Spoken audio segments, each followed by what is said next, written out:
आइए हम प्रथम चैप्टर के अंतिम पृष्ठ को ख़त्म करते हैं, पूरा करते हैं।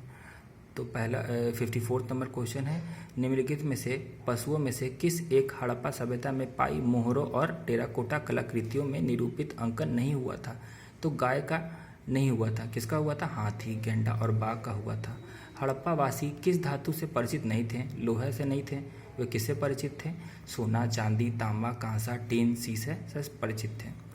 निम्नलिखित में से किस हड़प्पाकालीन स्थल में युगल समाधान का साक्ष्य मिला है? तो लोथल से मिला है, जो कि भगवाना नदी किनारे गुजरात के अहमदाबाद जिले में है। 57 नंबर क्वेश्चन, कपास का उत्पादन सर्वप्रथम सिंधु क्षेत्र में हुआ था, जिन्हें ग्रीक या यूनान के लोग किस नाम से पुकारा करते थे? तो सिंडन के नाम से पुकारा करते थे।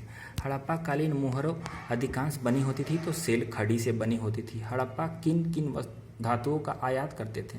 तो वो ए नंबर चांदी, टिन और सोना सभी का आयात करते थे। हड़प्पा वासी लजवर्द भवन निर्माण की सामग्री का आयात कहाँ से करते थे? तो हिंदू कुश क्षेत्र के बदखसा से करते थे। ए नंबर हिंदू कुश क्षेत्र के बदखसा से करते थे। 61 नंबर क्वेश्चन में आते हैं, अफगानिस्तान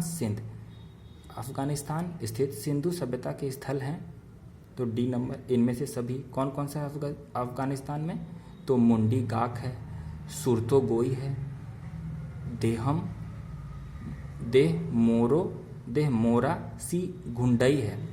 62 नंबर क्वेश्चन, कौन कौन से नगर सिंधु घाटी सभ्यता के बंदरगाह थे?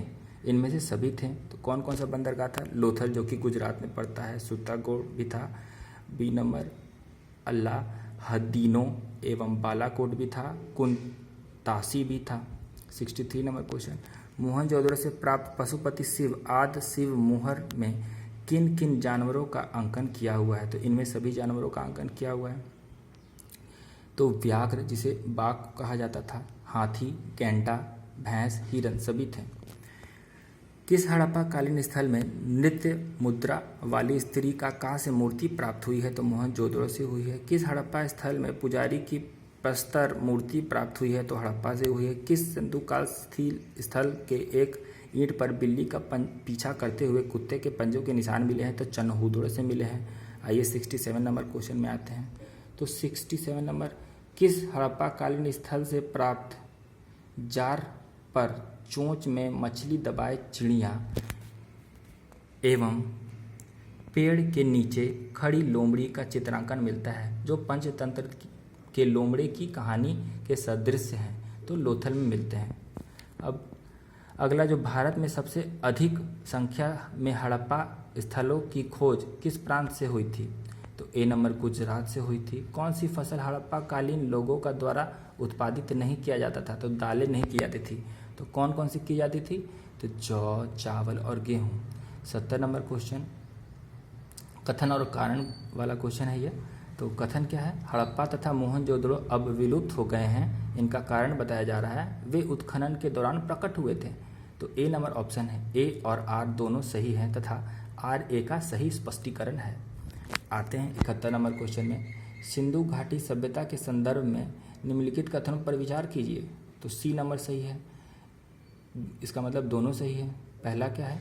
यह प्रमुखतः लैंगिक सभ्यता की थी तथा इसमें धार्मिक तत्व यद्यपि उपस्थित या वर्चस्वशाली नहीं था। 2 नंबर क्या है? उस काल में भारत में कपास से वस्त्र बनाए जाते थे।